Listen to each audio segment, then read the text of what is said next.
Lur, selamat datang di Ngidul Ngelebu film jadul. Ya opo kabar lur, sehat-sehat kabeh yo. Sempak apa kabar, sudah dijemur? Balik mana ambek aku Icang sesuai salah satu requestan dari kalian. Kali ini kita akan mengidol film bergenre action kriminal berjudul The Losers tahun 2010. Film ini dibintangi oleh Dean Morgan, Columbus Short, Oscar Jaenada, Idris Elba, Zoe Saldana, dan kembaranku Chris Evans. Ada 3 pemeran Avengers di sini ya, Heimdall, Gamora, dan Captain America. Diadaptasi dari komik dengan judul yang sama, The Losers, menceritakan 5 prajurit dengan keahlian yang berbeda. Mereka dikhianati dan sengaja akan dibunuh oleh CIA. Padahal kan nggak mungkin CIA sekejam itu lur. Mereka pun akan mencari dalang di balik ini semua dan akan membalaskan dendam. Seperti biasa, kita langsung ngebantu aja ya lur. Cak Tugimin joget Korea. Monggo sekecaaken. Ya.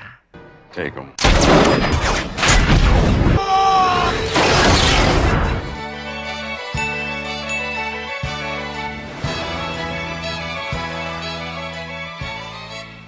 Let him near me. Oh no! Oh God! Okay, come on. This is wrong on so many. 4 pria sedang bermain kartu dengan taruhan senjata-senjata langka dan berharga milik mereka. Keempat orang ini adalah Roxy, ahli strategi, Putz, ahli transportasi dan persenjataan berat, Cougar, ahli senjata jarak jauh, dan Jensen, ahli teknologi dan komunikasi. Let's go. Lalu datanglah orang kelima, yaitu Kolonel Clay, sang pemimpin operasional. 5 pria ini adalah pasukan khusus yang diperintahkan pria misterius dari CIA bernama Max ke Bolivia untuk menandai tempat penyelundupan narkoba dan senjata, dan pesawat tempur akan menghancurkan tempat itu dalam waktu 8 menit. Tapi karena ternyata di sana banyak anak-anak yang dijadikan budak, Clay ingin misi dibatalkan. Anehnya si Max ini nggak peduli dan tetap akan membom meskipun ada anak-anak di sana. Mereka pun terpaksa harus menerobos markas musuh untuk menyelamatkan anak-anak. I'll drive.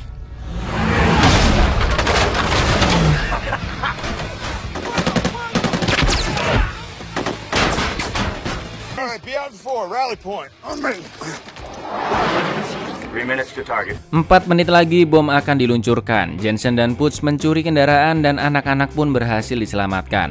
Tapi Clay harus menyelamatkan 1 anak lagi di lantai atas yang disandra oleh pemimpin mereka bernama Fadil. Waktu kurang 20 detik lagi.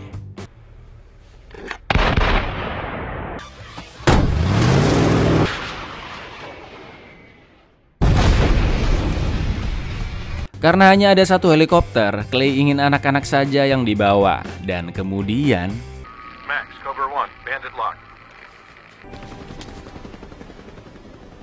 Cover 1, kill bandit.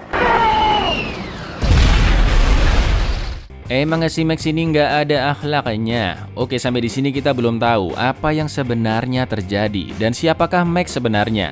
Lanjut, berita 25 anak yang terbunuh saat misi operasi tersebar. Demonstrasi di kedutaan Amerika pun terjadi.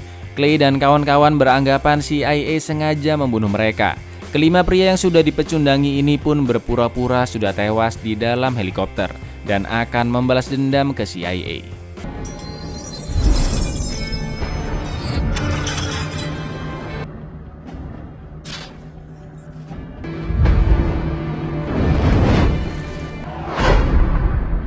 Sekarang Clay dan Rock main sabung ayam. Jensen dan Cougar kerja di pabrik boneka, sedangkan Putz menjadi montir. Mereka harus mencari uang di Bolivia, membuat paspor baru dan kembali ke Amerika tanpa diketahui. Tujuan Clay tetap sama, yaitu mencari informasi tentang siapa itu Max, orang yang sudah berusaha membunuh mereka. Clay dan kawan-kawan tidak pernah bertemu Max dan hanya mendapatkan perintahnya saja. Tapi Rock bilang itu hal yang sia-sia karena mereka sudah bukan seorang tentara lagi dan gak mungkin mereka berlima sanggup melawan seluruh agen CIA.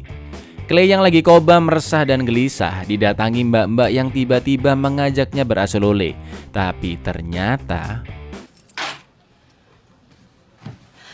I have a business proposition for you, Clay. Oops.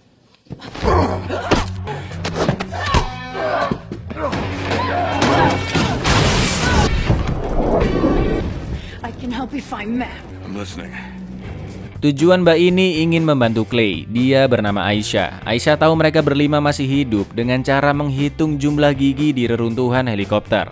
Aisyah bisa membawa pasukan Clay kembali ke Amerika, asalkan Clay membantunya menemukan Max. Clay pun akhirnya setuju, tapi jika Aisyah berbohong, dia akan membunuhnya. Keesokan harinya Clay mengumpulkan pasukannya. Tidak terlalu banyak identitas yang ditemukan Jensen tentang siapa Aisyah sebenarnya. Lalu Aisyah datang dan menginfokan bahwa Max akan berada di Miami dalam 97 jam ke depan. Max nantinya akan menggunakan kendaraan lapis baja dan paling sedikit ada 30 penjaga di sekitarnya. Aisyah mempunyai akses membawa mereka kembali ke Amerika dan akan mendanai seluruh misi mereka. Tapi Max harus berhasil tertangkap. Mereka pun akhirnya setuju dan sudah sangat siap melawan CIA. Di lain tempat, Max diperlihatkan dia sedang menyiksa orang-orang yang tidak mau menuruti perintahnya. Max pun melihat seberapa kuat senjata penghancur massal bernama Snook yang akan dibelinya dari insinyur-insinyur di India. Snook bahkan bisa melenyapkan satu pulau kecil. Ini senjata macam apa kayak gini nih? Dia berencana membelinya lalu dijual kembali dengan harga yang sangat tinggi ke siapapun yang berminat. Mau dibuat perang kek, dibuat iseng-iseng kek. Yang penting Max bisa mendapatkan uang yang banyak. Lalu karena payung yang dibawa mbak-mbak terkena angin, nggak pakai basa-basi langsung ditembak dong palanya. Let me have your weapon, Wade. 5 pria pecundang berhasil diselundupkan ke Amerika dengan cara dimasukkan ke dalam peti mati. Lalu mereka pura-pura nyamar jadi tentara yang habis kecelakaan dan meminta bantuan medis. Ketika helikopter medis datang, mereka pun membius para pasukan dan mengambil helikopternya. Hi. Fire when ready, Cougar.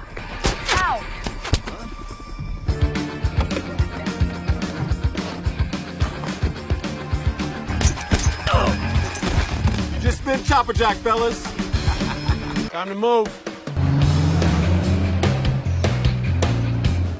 Ketika mereka sedang mempersiapkan untuk aksi selanjutnya, Rock yang masih belum mempercayai Aisyah bertanya, apa yang sebenarnya dia inginkan dari Max. Aisyah bilang jika dia ingin menghentikan Max yang akan membeli senjata berbahaya.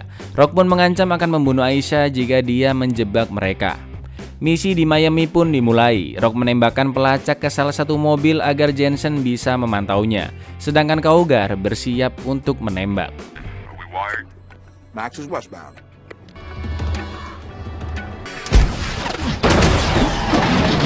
Karena situasi semakin kacau dan jalanan di blok, pasukan musuh langsung melindungi mobil utama tempat Max berada.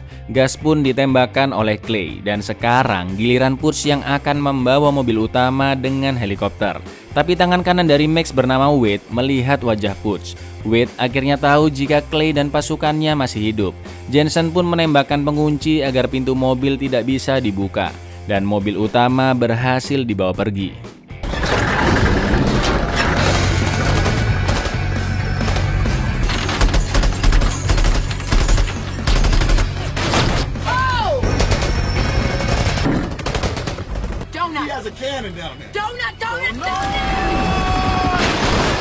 Ketika mobil dibuka, Max tidak ada di dalam, dan anehnya pasukan-pasukan itu tidak tahu siapa Max, dan mereka semua pun dibius. Jadi bisa disimpulkan bahwa Max bukanlah anggota CIA, melainkan penyelundup yang memerintah Clay dan kawan-kawan mengatasnamakan CIA. Belum diketahui apa tujuan Max menghancurkan markas Fadil. Lanjut, isi mobil ternyata sebuah hard drive dari perusahaan Goliath, di mana file di dalamnya hanya bisa diakses dengan data algoritma yang ada di perusahaan Goliath. Aisyah dianggap sudah berbohong karena Max tidak ada di dalam truk tersebut. Clay pun masih memaafkannya karena mungkin hard drive itu bisa membantunya menemukan Max. Tapi Rock yang sudah muak tidak ingin balas dendam dan hanya ingin hidup normal. Pertikaian pun terjadi. I don't want him to pay. I want my life back. Okay? My life back. Enough of this revenge bullshit. What the hell are you gonna do next, huh? Put us in a box because you got beat by a guy on the radio? The way I'm running things, Roke. Cut your head off, man. Di lain tempat, Wade memberitahu Max bahwa Clay dan kawan-kawan masih hidup dan mereka jugalah yang menyerang dan mencuri hard drive tersebut.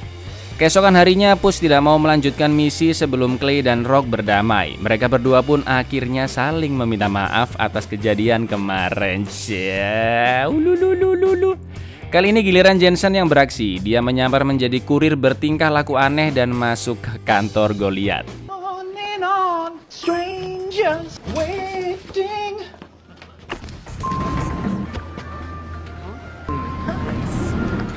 Lalu Jensen menelpon Henderson, kepala HRD di sana. Jensen mengaku dari bagian keamanan dan meminta Henderson turun ke lobi karena ada masalah penting. Kini Jensen menyamar sebagai teknisi dan beralasan akan memperbaiki komputer Henderson. Dengan cepatnya Jensen mengambil data algoritma yang dibutuhkan. Lalu security pun datang.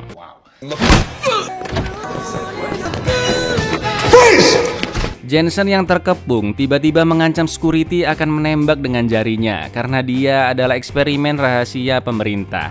Mohon maaf nih bang, di sini ente bukan Kapten Amerika bang. Dan ketika security nggak percaya omong kosong Jensen, tiba-tiba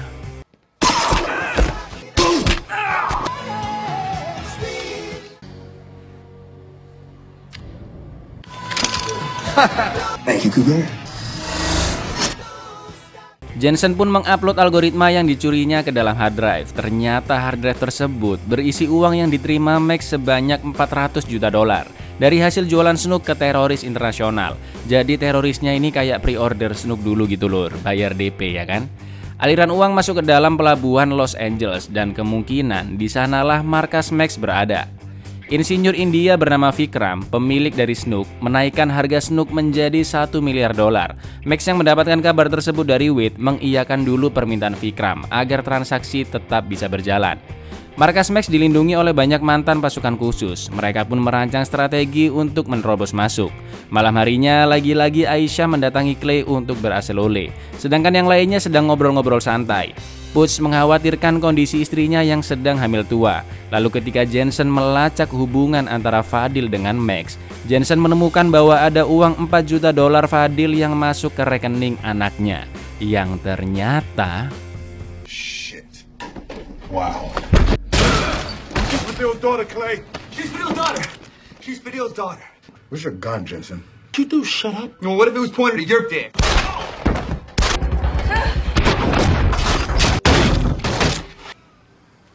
Aisyah sudah kabur. Dia ternyata anak dari Fadil yang akan membalaskan dendam kematian ayahnya untuk membunuh Max. Mereka membobol apotik untuk mengobati luka tembakan di tangan Jensen.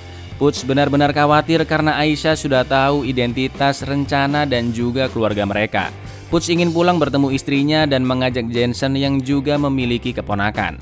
Clay pun mempersilahkan karena dialah yang membahayakan nyawa keluarga mereka. Tapi Clay, Rock, dan Cougar akan tetap memburu Max. Sampai akhirnya Jensen dan Putz tetap ikut melanjutkan misinya.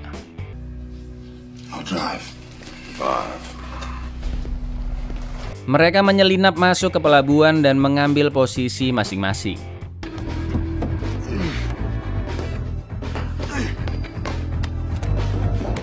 Hey, you!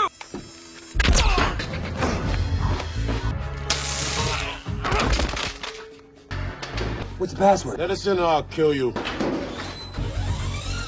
Ketika peledak sudah dipasang, Rock meminta Clay melihat isi peti kemas. Dan ternyata Hey, Clay. Yeah.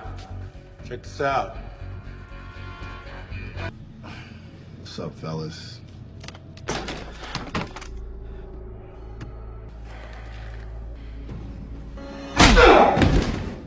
Oh, yeah?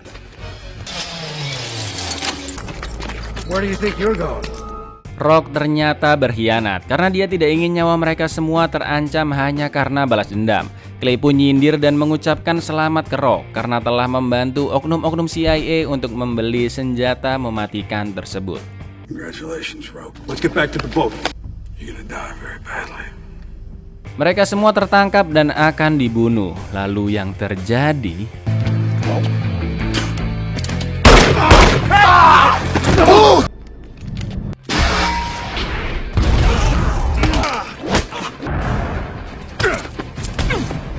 mereka semua berhasil selamat dan mencari perlindungan. Lalu Aisyah datang untuk menanyakan apakah Clay telah membunuh ayahnya Fadil. Clay pun bilang iya. Ternyata Fadil berencana menghentikan rencana jahat Max yang akan membeli Snook. Dan karena itulah Max menghancurkan markas Fadil agar rencananya bisa tetap berjalan dengan lancar. Tapi bagaimanapun Fadil tetap seorang penjahat. Clay memberikan pilihan ke Aisyah, membunuhnya atau meneruskan keinginan Fadil menghentikan Max. Let's go get Max. Ketika transaksi akan dilakukan, seperti yang sudah kalian duga, Max melanggar janjinya dan akan membunuh Vikram serta kawanannya agar dia tidak perlu membayar Snook. Vikram diminta menghidupkan Snook saat itu juga. Tujuan Max selama ini adalah membuat teror secara global agar dia bisa lebih berkuasa. Lalu pasukan pecundang pun akhirnya datang. I've got rope the rest of you Wade. Cougar, run point cover. Like this pooch and I are on it. Come on, buddy. Clay mengejar Rock yang sedang memasukkan uang ke dalam pesawat, sedangkan yang lain mengejar Wade. Get it in there. Let's go.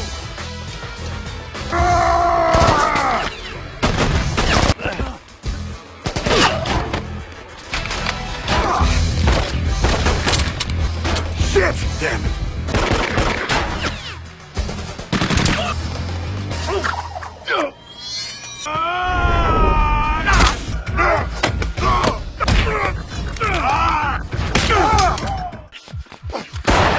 Tangan Rock berhasil dipatahkan dan dia kabur ke dalam pesawat. Clay yang mengejarnya ditendang keluar oleh Rock. Pesawat pun akan putar balik agar cukup untuk lepas landas. Rock berniat kabur dari sana dan mencuri uang Max, tapi Wade langsung mengejarnya. Lalu Clay yang berada di antara pesawat Rock dan motor Wade berhasil membunuh mereka berdua. Take him.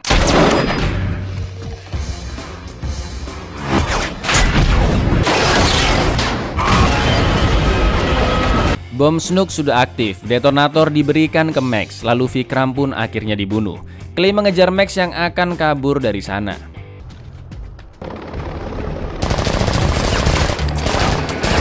Max mengancam akan menekan detonator tersebut, dan yang terjadi...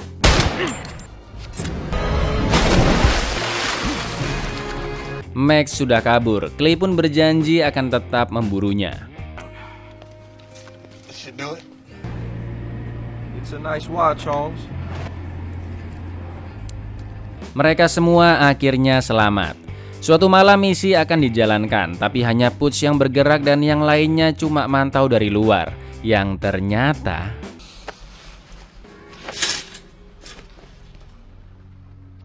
ternyata Putz nyelinap masuk ke rumah sakit untuk bertemu istrinya yang sudah melahirkan anak laki-laki. Ribet banget, astaga, udah kayak mau perang. Mereka semua pun merayakan lahirnya anak Putz. Di after credit, Jensen dan yang lainnya sedang mendukung keponakan Jensen bertanding bola. Tapi karena wasit dirasa nggak adil, protes lah ya kan si Jensen kesalahan. Yeah.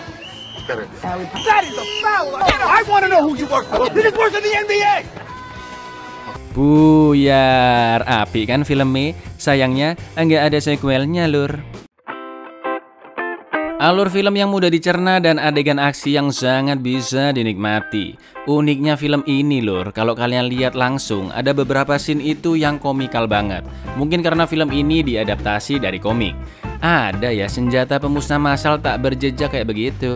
Coba kalau ada senjata pemusnah korupsi massal. Nah, kan bisa ya gitulah ya. Ya wis, aku ijang undur diri, matur nuwun dan say no untuk senjata pemusnah massal. But say yes untuk klik subscribe di bawah ini. Assalamualaikum.